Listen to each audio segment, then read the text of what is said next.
ప్రపంచంలోనే కొన్ని దేశాలు ఉంటాయి. వాటి పేరు వెనక చరిత్ర దాగి ఉంటుంది. కానీ చరిత్ర ఒక గ్రామానికి పతాకంలా పేరుగా మారడం మీరు ఎప్పుడైనా చూసారా? అలానే ఊరిలో ఒకళ్ళు ఇద్దరిని సోల్జర్స్ ని చూసుంటారు. కానీ అక్కడ ఊరే ఒక సైన్యం అయితే భారత ప్రభుత్వం దేశ రక్షణకు చేసిన సేవకు గాను ఒక గ్రామానికి అధికారికంగా బిరుదు ఇచ్చింది. ఆ గ్రామం పేరే మిలిటరీ మాధవరం. తరతరాలుగా భారత సాయుధ దళాలకు వందల సంఖ్యలో సైనికులను అందించిన ఊరు అది. ఇది కేవలం చరిత్రే కాదు, ఇదొక జీవన విధానం. అక్కడ ప్రతి కుటుంబంలో, ప్రతి వీధిలో దేశం కోసం చేసిన త్యాగాలు, సేవలు మనకు కనిపిస్తాయి, వినిపిస్తాయి. అసలు ఈ సాంప్రదాయం ఎప్పుడు, ఎలా మొదలైంది, ఈ పేరు ఈ గ్రామానికి ఎలా వచ్చింది, అలాగే అక్కడ ఆ ఊరిలో ఉన్న కనక వయ్యారమ్మ తల్లి ఆ ఊరి సైన్యాన్ని ఎలా కాపాడుతున్నారో తెలుసుకోవాలనుకుంటే ఈ వీడియో చివరి వరకు చూడండి. ఈ సైనిక వారసత్వం శతాబ్దాల నాటివి. పూర్వం ఈ ప్రాంతాన్ని ఒక రాజు పాలించేవారు.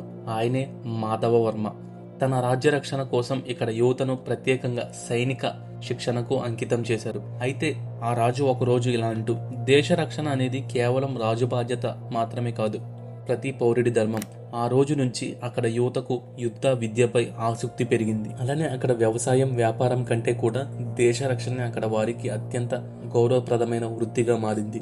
వయసుతో సంబంధం లేకుండా ప్రతి తండ్రి తన కొడుకును సైన్యంలో చేర్చాలనే లక్ష్యంతోనే పెంచుతారు. ఈ కారణంగానే బ్రిటిష్ పాలన కాలంలో కూడా భారీ స్థాయిలో రిక్రూట్మెంట్ కోసం ఇక్కడికి ప్రత్యేకంగా అధికారులు వచ్చేవారు. అలానే రక్షణ సేవ ఇక్కడ ఒక ఉద్యోగం కాదు, ఒక వారసత్వం సంస్కృతిగా మారిపోయింది. మిలిటరీ మాధవరం నిజమైన గుర్తింపు పొందింది రెండో ప్రపంచ యుద్ధ సమయంలో. ప్రపంచవ్యాప్తంగా సాగిన ఆ భయంకరమైన పోరాటంలో ఈ గ్రామం నుంచి వందలాది మంది వీరులు పోరాడారు. స్వాతంత్రం తర్వాత మాధవరం పాత్ర మరింత పెరిగింది. 1971 ఇండియా పాకిస్తాన్ యుద్ధ సమయంలో కార్గిల్ పోరాటంలో ఈ గ్రామం నుంచి అనేక మంది యువత సరిహద్దుల్లో పోరాడారు.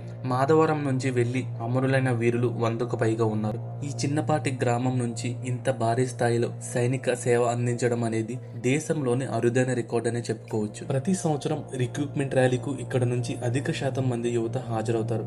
అలానే మాధవరం క్రమశిక్షణకు పెట్టిన పేరు. రిటైర్డ్ అయిన సైనికులే ఇక్కడ శిక్షకులు. ఇక్కడ ప్రజలు వివిధ కులాలు, మతాలు వారైనప్పటికీ దేశభక్తి మరియు క్రమశిక్షణ అనే ఒక గొడుగు కింద జీవిస్తారు. ఎందుకంటే రక్షణ సేవకు మించిన ధర్మం మరొకటి లేదని వీరు బలంగా నమ్ముతారు. స్టార్టింగ్ లో చెప్పుకున్నాం కదా, ఆ ఊరి అమ్మవారు ఉన్నారని. అక్కడ ప్రజలు అత్యంత భక్తితో కొలిచే గ్రామ దేవతే కనక వయ్యారమ్మ తల్లి. వారి గాఢమైన నమ్మకం ప్రకారం సరిహద్దులో పోరాడే ప్రతి సైనికుణ్ణి ఆ అమ్మవారి కాపాడుతుందనే నమ్మకం. అందుకే విధి నిర్వహణకు బయలుదేరే ప్రతి వీరుడు మొదటి అమ్మవారి ఆశీర్వాదం తీసుకుని క్షేమంగా తిరిగి వస్తామనే భరోసాతో ముందుకు సాగుతారు. అలానే అక్కడ ఉన్న ప్రజలే కాదు, పక్క రాష్ట్రాల నుంచి వచ్చి కూడా ఆవిడకి మొక్కులు తీర్చుకుంటారంట. అంటే ఎంత పవర్ఫుల్ అర్థం చేసుకోవచ్చు. మిలిటరీ మాధవరం పశ్చిమ గోదావరి జిల్లా సరిహద్దులో ఉన్న ఒక గ్రామం. ఇది ఒక ప్రత్యేకమైన గుర్తింపును, అలానే ఒక అరుదైన వారసత్వాన్ని మోస్తున్న గ్రామం. దేశ రక్షణకు ఈ గ్రామం చేసిన సేవను భారతదేశం ఎప్పటికీ మర్చిపోదు. ఈ అద్భుతమైన కథపై మీ అభిప్రాయం ఏంటో కామెంట్లో తెలియజేయండి.